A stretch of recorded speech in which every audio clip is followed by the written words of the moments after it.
আগে 1 ঘন্টা আগে সেনাবাহিনী একজন সিপাহি আমার এজেন্টকে বেঁধে পিটিয়ে এখানে 1 ঘন্টা ভোট গ্রহণ বন্ধ ছিল। এজেন্টকে পিটিয়েছে। এই কারণে এখানে ভোটারদের মধ্যে একটা আতঙ্ক বিরাজ করছে।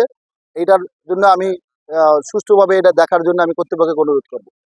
মাত্র এই কেন্দ্রে আসলাম, আমি লিখিত অভিযোগ করব, কারণ 1 ঘন্টা ভোট বন্ধ ছিল। এখানে সবচেয়ে বেশি ভোট। এই ভোটারদের মধ্যে সারা এলাকায় আতঙ্ক বিরাজ করছে। আমার এই কেন্দ্র নাম উত্তর সৈয়দপুর সাহেব দাইমউদ্দিন ব্যাপারী 64 নং সরকারি প্রাথমিক বিদ্যালয়।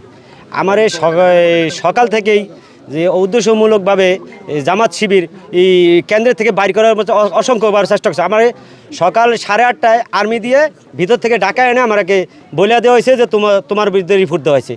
তো আমি চলে গেছি গিয়ে, আমি টয়লেটে গেলেও রিপোর্ট দেয়, বাইরে গেলেও রিপোর্ট দেয় জামাত শিবিরা। অতিরিক্তভাবে আমি ভিতরে বসে রয়েছি, আমার ডাইকা আয়না আমার অতর্কিতভাবে লাঠি দিয়া বেদরভাবে পিটায় সেনাবাহিনী। অতএব আমার 2 হাত বেঁধে পাশে দোকানের রুয়ার সাথে বেঁধে রেখে তারপর অতর্কিভাবে পিটায়। আমি ধানের শীষের এটার প্রধান এজেন্ট, তা আমার তরিত দরকার, তাই বলি আমার অতর্কভাবে মারপিট করে এবং প্রচণ্ড ব্যথা। আমি তাই বেরিয়ে আইছি।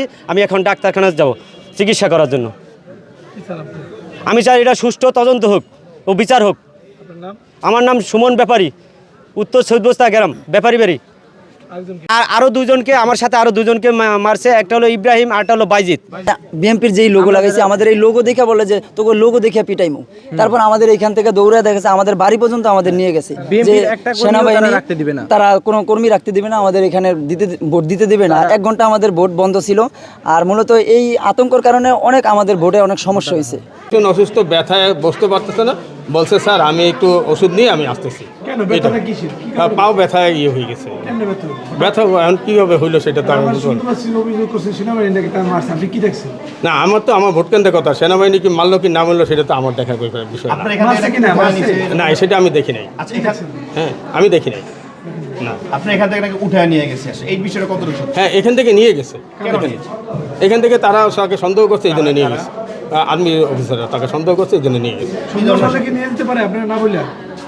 তাদের জিজ্ঞাসাবাদের জন্য নিচ্ছে। আপনাদের অনুমতি নিয়েছিল? হ্যাঁ, জিজ্ঞাসাবাদের জন্য অনুমতি নিয়ে নিচ্ছে। কি ধরনের জিজ্ঞাসাবাদ, কেন তাকে এটা ওখানে নিয়ে তারা জিজ্ঞাসাবাদ করছে, সেটা তো আমার সামনে জিজ্ঞাসাবাদ করে নাই। আসলে সকাল থেকেই আমরা যখন আমাদের সেনাবাহিনী টিম আইন শৃঙ্খলা পরিস্থিতি নিয়ন্ত্রণের জন্য যখন বিভিন্ন ভোট কেন্দ্রে আমরা যখন মুভ করছিলাম, সকাল থেকে এই ভোট কেন্দ্র থেকে আমি বেশ কয়েকটা ফোন রিসিভ করি যে এখানে কিছু ব্যত্যয় হচ্ছে, নির্বাচন কমিশনের যে নিয়ম সেই নিয়ম ভঙ্গ করা হচ্ছে, এই ধরনের কিছু ইনফরমেশন পাই। তো সেখানে আমি অন গ্রাউন্ডে আসি, এসে দেখি যে কি হচ্ছে। তো এসে যেটা আমি পর্যবেক্ষণ করি যে এখানে একজন প্রার্থীর একাধিক পোলিং এজেন্ট, যদিও থাকার কথা না, একাধিক পোলিং এজেন্ট তারা কেন্দ্রের ভেতর বিভিন্ন রুমে কাজ করছে।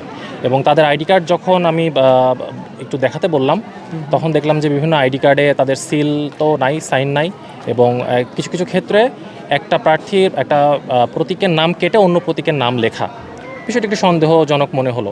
প্রিজাইডিং অফিসারকে ডাকলাম, তিনিও দেখলেন এবং তিনিও স্যাটিসফাই হলেন যে এটা একটা মানে হতে পারে, মানে জালিয়াতি টাইপ হতে পারে। সো তিনিও অন স্পট ইউনোর সাথে, সম্মানিত ইউনো মহোদয়ের সাথে কথা বলে ডিসিশন দিলেন যে এ ধরনের যেহেতু পোলিং এজেন্ট একাধিক হয়ে যাচ্ছে এবং তার আইডি কার্ডটাও সঠিক বলে মনে হচ্ছে না, কাজেই তাকে ভোট কেন্দ্রে অ্যালাউ না করার জন্য।